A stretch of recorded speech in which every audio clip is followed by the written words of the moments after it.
And I want to begin by sharing with you a few personal things about Governor Brewer's background and upbringing, because they illustrate so well our Republican ideals of persistence and a strong work ethic.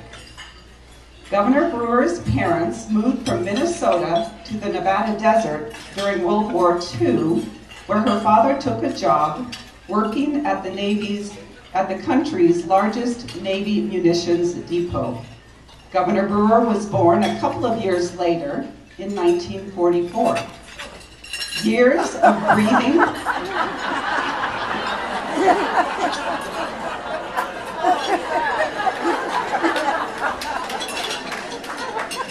Years of breathing poisonous fumes of harsh chemicals from the depot precipitated her father's death when Governor Brewer was only 11 years old. Her mother, Edna Drinkwine, had never worked outside of the home before. Facing the daunting and terrifying challenge of being a widow with 2 children, she taught her daughter, Governor Brewer, by example, how to face life's challenges. You meet them head on. Governor Brewer's mother took all of her savings and opened a franchise dress shop in California and worked 10 hours a day, 7 days a week. Governor Brewer worked right beside her mother every day after school and on weekends. From her mother, she learned to make hard choices and learned the value of action. Edna Drinkwine taught her daughter that you're measured by how you meet challenges, and you never quit. 42 years ago, Governor Brewer moved to Arizona after marrying Glendale native John Brewer. She and her husband raised their 3 sons in Glendale and have lived in the same house since the mid-1970s. Governor Brewer's dedicated life of public service in Arizona spans 30 impressive years. She was elected to the Arizona House of Representatives in 1982 and then to the state Senate in 1986. She served for 14 years in the legislature, becoming a highly respected member of both houses. She then served as a Maricopa County Supervisor, helping to propel the county from being in debt to being one of the best-run counties in the nation. In 2002, Governor Brewer was elected Secretary of State and was re-elected in 2006.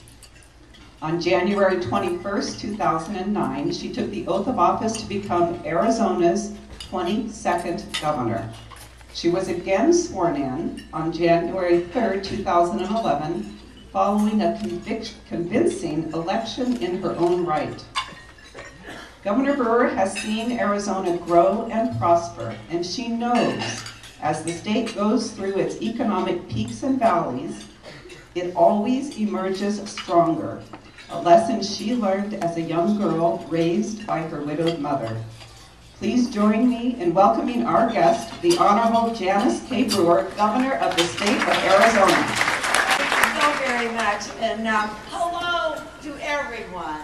And thank you, Sheila, for that very nice introduction. You walked me down memory lane and everybody else. I don't know if you all want to hear all of that, but it was interesting for me. I saw my life pass before me. What a good life I've actually really had. I want you to know that I appreciate so very much having been invited back here to this wonderful group, and it's such a pleasure as always to be with Republican women, but certainly with the Republican women of Prescott. And you know, I get a lot of opportunities for a lot of different reasons, not only here to state of Arizona, but across the country from Republican women. And I must tell you, you guys are fabulous, you are spirited, and it is just amazing to see the accomplishments and the growth that you have accomplished up here. And Pam, I want to thank you for your hospitality and certainly your generosity, but most especially that was exhibited today, your passion for the great state of Arizona. I know that everybody works hard, but certainly your story the story of the Republican women of Prescott is one that is very inspiring to every single person who is fighting to retake our country from the forces of big government and the big ambition of Washington, D.C.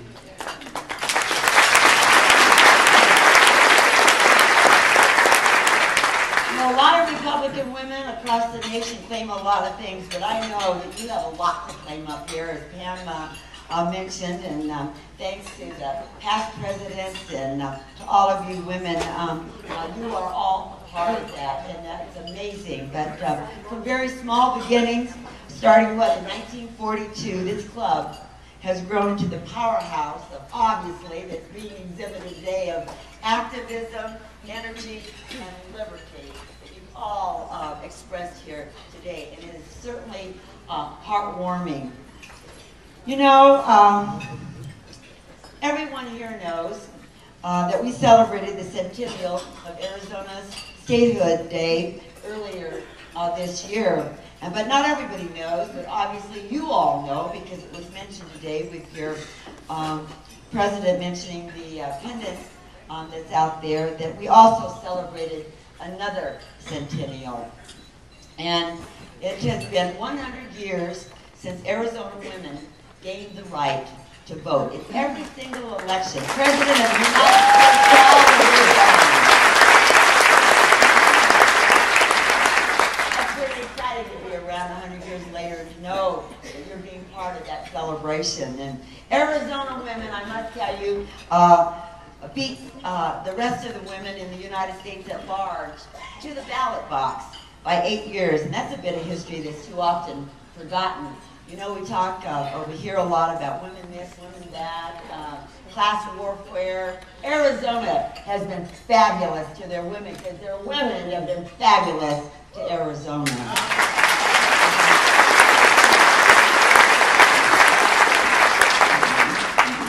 And just as in the past, Arizona continues to lead the way to make America the most promising and prosperous nation on earth.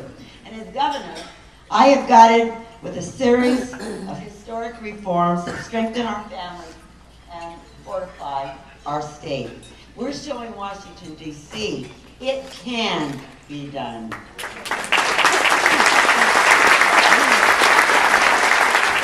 I have restored our economy with a series of tax and regulatory reforms, including lower corporate income taxes, lower property taxes, lower capital gain taxes, and lower business personal property taxes.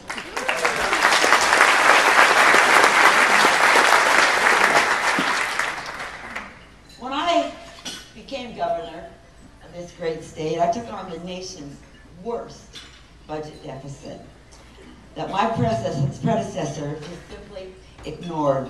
And we began by eliminating, right off the start, 6 state agencies, ended dozens of states' programs, and reduced state personnel costs by 13%.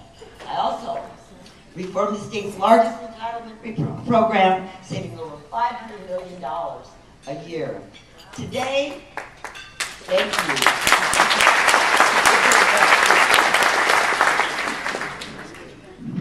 I was going to reach out and get me. Thank you. And today, our state budget is balanced with nearly $800 million in the bank.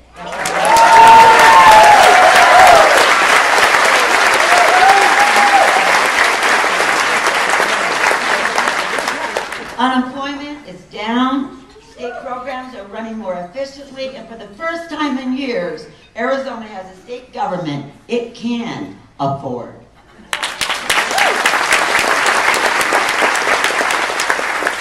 And more than that, we also have a state government that is prepared for the future.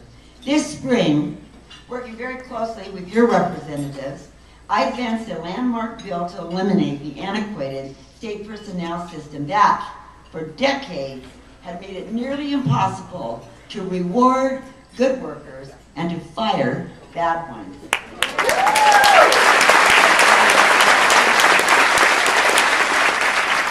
Today, I'm pleased to tell you that 70% of all state employees are now at-will workers making it easier for the state to attract and retain talent and to operate more efficiently. And for the,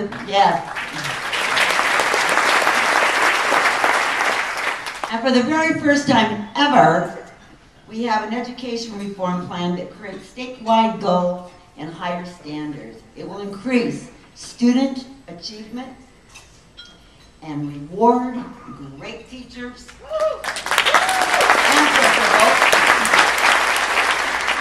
and double the number of Arizona college graduates by 2020.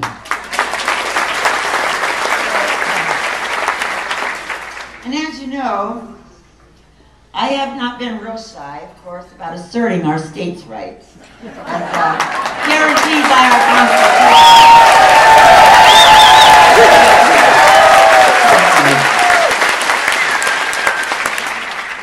In my book, Scorpion for Breakfast, by the way, which I'll be happy to be signing a few copies, I understand, later today, I tell of my meeting with President Obama in the Oval Office. And, you know, it's pretty clear that we were going to disagree, but, you know, I did. I told him, I said, I didn't want to talk about so-called comprehensive immigration reform. Well, our border was out of control.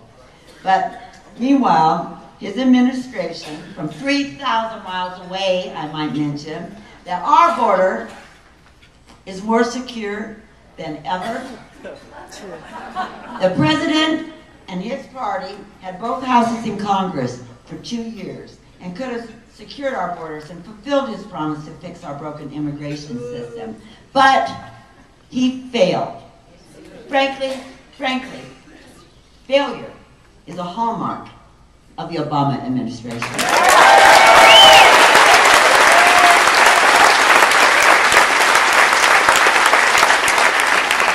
You know, sometimes I wonder whether, in fact, the struggle with the federal government and Barack Obama will make us stronger.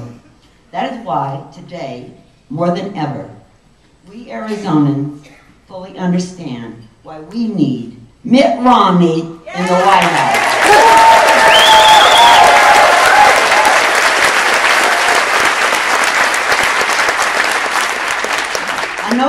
On November 6th, Americans will make a choice about what's right and about what's wrong.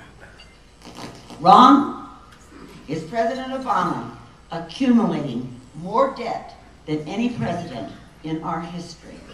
Wrong is the fact that millions of Americans are unemployed. Wrong is supporting a change in the long-standing definition of marriage.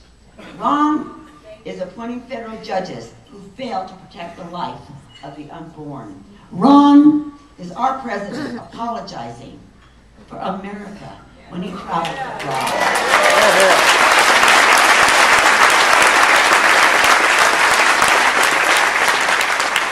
Wrong is not supporting Israel 100% as our ally. And finally, wrong is his claiming greatness by blaming others for his failures.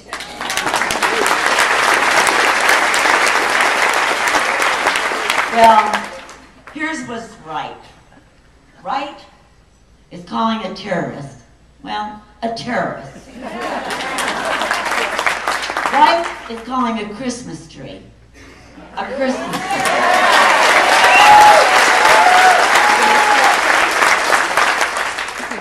Right is not being afraid to salute the flag, wear a flag pin, and say the Pledge of Allegiance and sing the national anthem, unashamed, with a tear in our eyes.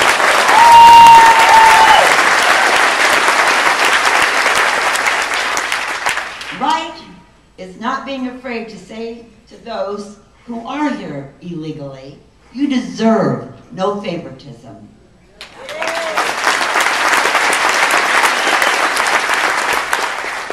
Right is looking President Obama square in the eye, as I did, and say, Mr. President, do your job.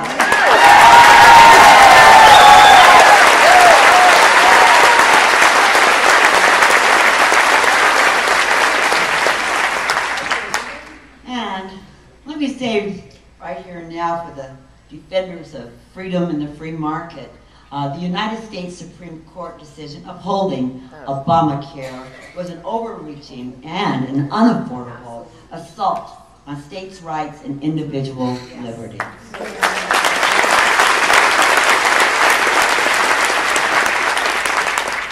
Middle-class Americans are now faced with a massive new tax, the erosion of individual liberty, and their health insurance choices dictated by an overbearing federal government. We need real, responsible health care reform. And I believe true reform, will spring from the sovereign states whose marketplaces are set to free to design the coverage that best meets our needs, with care provided by the doctors we choose at a price we can afford. Yes.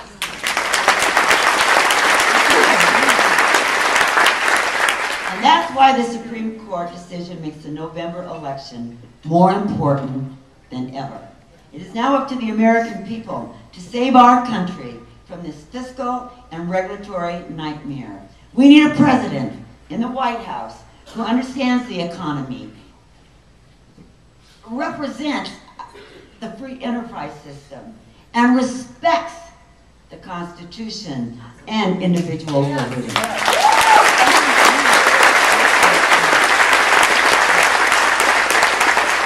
It's so difficult, almost hard to say that, knowing that it would go without any consideration. That's what every president should do. But to call him out is just unbelievable in my book. Let me just say to all of you, and I know today I am speaking to you all, to the choir, if you will, but we must elect Mitt Romney and repeal Obamacare.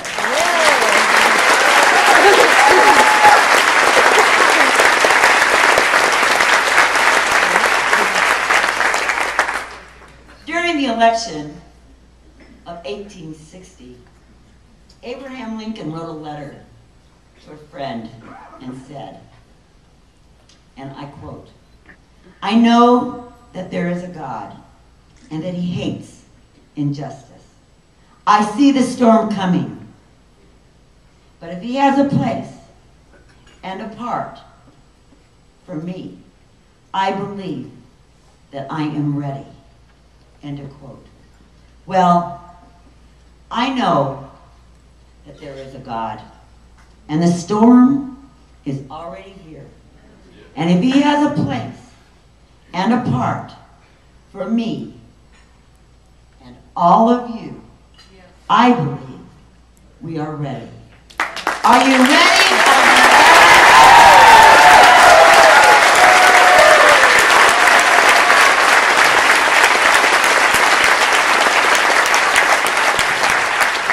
There is a place and a part for each and every one of us over the next 28 days as we write the next great chapter for America.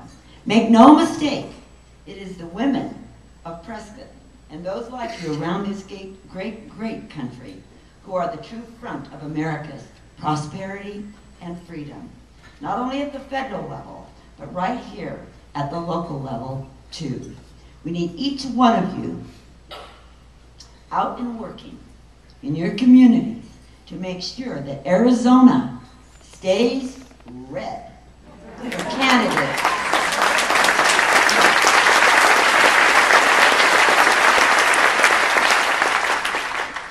Candidates like Steve Pierce, and certainly along with Representative Karen Fann and Andy Tobin. You have the right team up here to get the job done at the state capitol. They need your help. And we need to be sure that your team returns.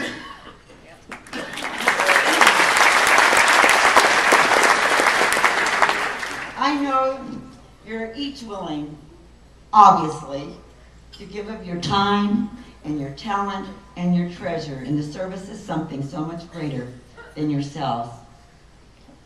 You do it to defend our freedom. You do it to defend our Arizona. and you do it to defend America. For my part, I am the governor of this state we all love, and it is the single honor of my life. And what makes it an honor is you. You are the daughters of Arizona. You are the keepers of liberty's flame. And I am so very privileged to walk in its light. You do so much. You make such a difference. We all are our mother's daughters. The intro today, as was presented by Sheila, really touched me. You know, sometimes we forget where we've come from and where we're headed and why we are who we are. But we are the women of America. We are the nurturers. We're the ones that mentor other women. And you make such a huge difference. And if we ever needed a difference in America, November 6th is the time when we can do it for our future and for our children.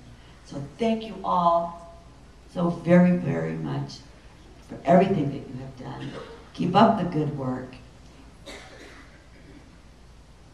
And let's keep Arizona, and let's keep America, the great country that we know that it is.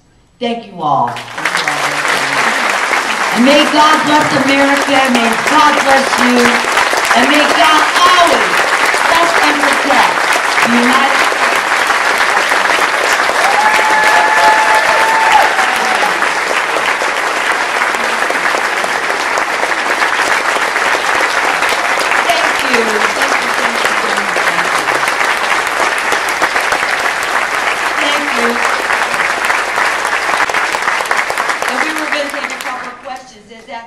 That's true. Okay, somebody told me, and I said to that somebody, where is she? I said, that's fine, I love those questions, but I tell you, I will do it, but don't make them tough.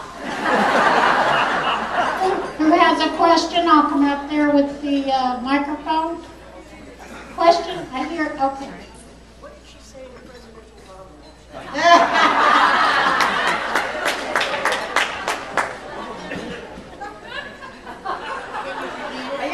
About this photo. Well,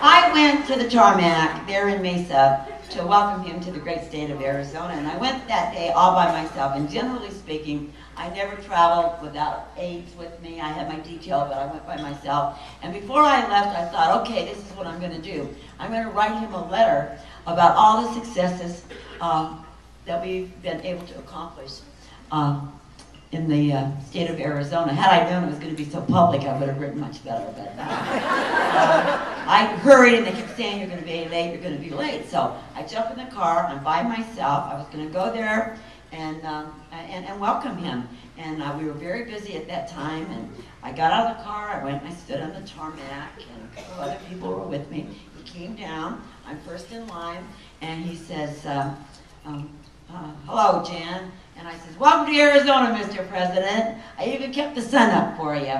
And then we shared some chatter, I guess, and some comments and stuff.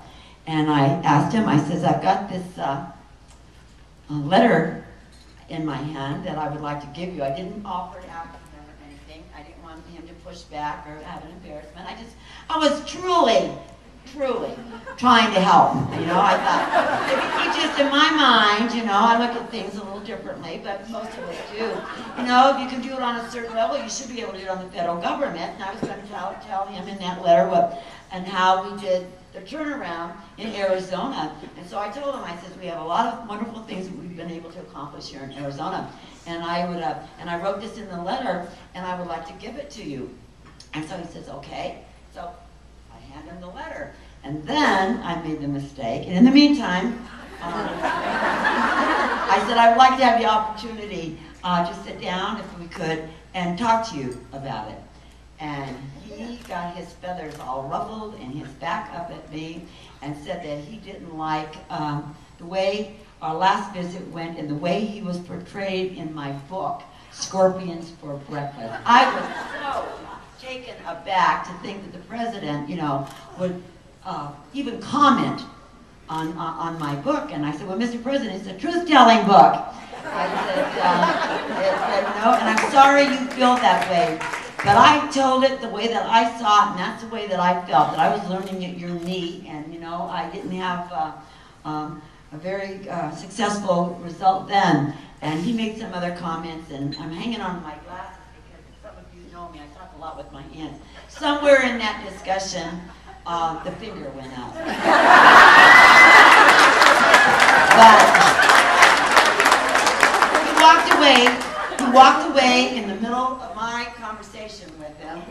And so I turned to him, he now is over here, and I said, Mr. President, did you read my book? And he turned back and he went, excerpts. And I thought, you know, that was a little dig on my end because I know that he didn't read Senate Bill 1070, so he was out there, you know, making comments on it, so I thought I would just ask him. The next thing I knew, everybody was gone. I'm walking to my car and my cell phone rings, and it's my son. He says, what have you done? And I said, what are you talking about? He said, your picture has just gone viral. All over the phones are ringing. I said, well, he doesn't listen well, and he's thin-skinned, and I had something to tell him, and I said, you know, well, I said, what happened, happened.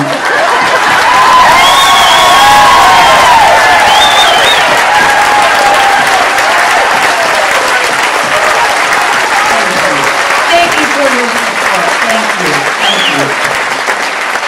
So to make a very long story short, the next thing my son says to me, he says, well, I never thought that I'd ever have anything in common with President Obama, but both of us now have been at the other end of that finger. That's a long story to a very quick question, but I got to tell the whole picture. Read my book. Does anybody have a question? No. Over here. Hang on, I see one lady here and then I'll be right there. Okay, thank you. This has got to be a short answer. This is a yes or no. Is our treasury in the state in good enough shape now so that we can think seriously about limiting the percent of increased property taxes each year? Well, I can tell you that the state of Arizona is in great shape considering where we've been. Certainly, we've got a balanced budget, we've got a cash carry forward, and we have over $800 million in the rainy day fund, which plays into a lot of different arenas. Property tax, of course, we all hate it. It's the most onerous tax around. It seems like we never own our property. So as far as the state of Arizona goes, we have a temporary sales tax that was overwhelmingly supported by the people of Arizona, a 1 cent temporary sales tax that will expire, as I promised, in May the 31st of 2013. And we will still have that balanced budget, we will still have that cash carry forward, and we will still have the rainy day fund. So I think, yes, we are. And I'm proud of that record, as well as our legislators, which played an important part in that. So we thank them. Governor Brewer, I would like to ask, on the subject of border security, without the federal assistance that we are obviously not getting, what is and what can our state do financially to get our border secure, whether it is with fencing or additional patrols? And I have a question along with that. Is it really true that our Border Patrol agents cannot use live ammunition, that they have to use rubberized bullets? To the last question, that's not my understanding at all, and that has been kind of floated around. I don't know if sometimes they use that in certain situations, but that's not my understanding at all. I'm not an expert on the Border Patrol and their weapons, but that question has come up more times than not. I'll tell you what we need to do if we're going to get anything done at our borders, and that is elect Mitt Romney November 6th. Mitt Romney understands states' rights. He understands the issue at the border, and I think that if we don't elect him, we're going to continue with the continued pushback, and I think it will only be even worse. You know, when we start doing things on the border, it's interesting because so many people don't understand that if you send National Guard down there and you arm them, you have to have rules of engagement. And I know that many of you are retired up here, but the rules are big and strong. And I will tell you that people say, well, just send the National Guard down there. Well, I could maybe send the National Guard, but I certainly cannot send tanks, weapons. Those all belong to the federal government. We certainly don't have the money to buy those kinds of things. So we're caught in a situation where we are being dictated, ignored, and in some instances abused by the federal government not doing their job. So and to go out, I think there is a movement out there to build a fence by private donations. I don't know, the last time I heard, I think they have $275,000 in it. Well, that doesn't even build a mile. That only builds maybe, what, a quarter of a mile?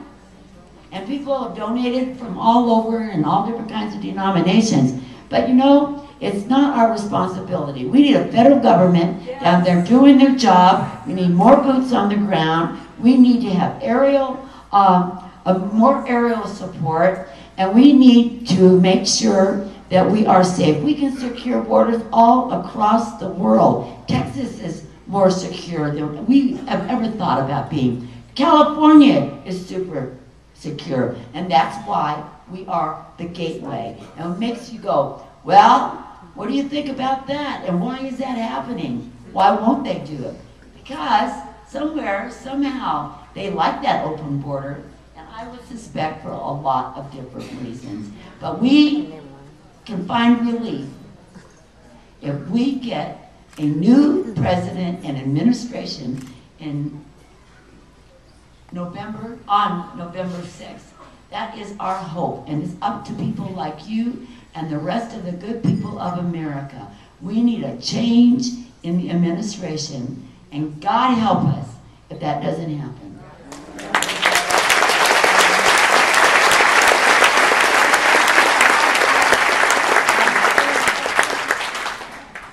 That's all the time we have for questions, but before you leave, we have a presentation. Let me just, there it is. We have two presentations. Oh my.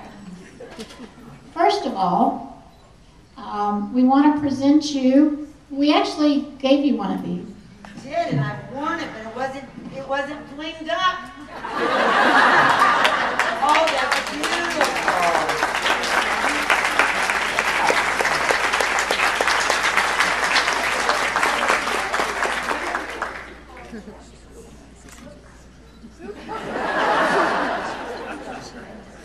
Is that pretty? Look at that. I was going to comment on the gals that are wearing them. They've got, some of them got the bling on there. I thought, well, that's a nifty idea.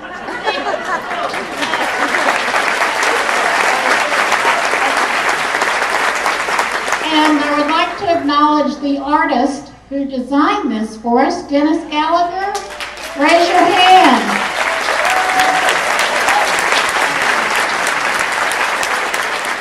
Now we have a proclamation for Governor Brewer. I'll read it.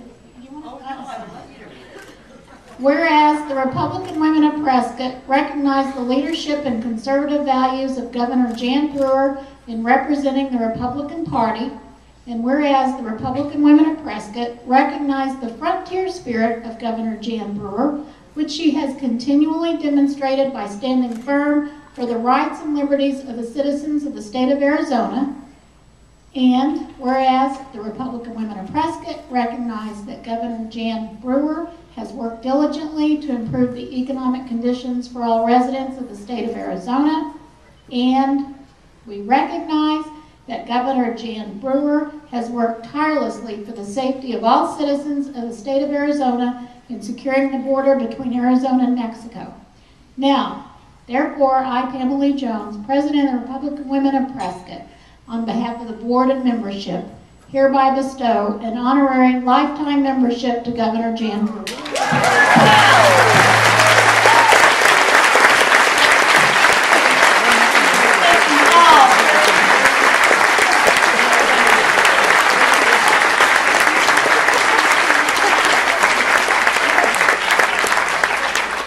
Dynamite. Thank you. Thank you so very, very much.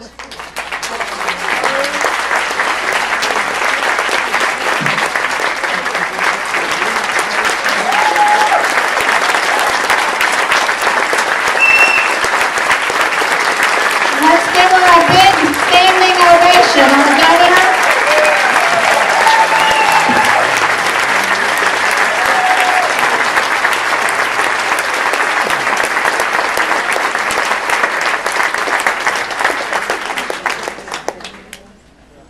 Governor, we are so proud and happy to have you here today. And we want you to come back already, and Phyllis will be on that. Well, you're welcome to come to our ball. We would get more people.